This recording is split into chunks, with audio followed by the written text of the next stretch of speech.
హైదరాబాద్లో మరో ఫ్లైఓవర్ అందుబాటులోకి రానుంది. గచ్చిబౌలి నుంచి కొండాపూర్ వరకు 1.29 కిలోమీటర్ల మేర నిర్మించిన ఫ్లైఓవర్ను ఈ నెల 28న సీఎం రేవంత్ రెడ్డి ప్రారంభించనున్నారు.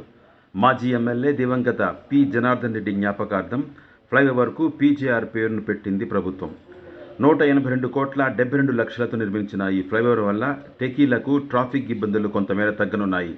ఇప్పుడు మీరు చూస్తున్నది ఫ్లైఓవర్ డ్రోన్ వీడియో. ये न्यूज़ को पेश करते हैं हैदराबाद होम अप्लायंसेज।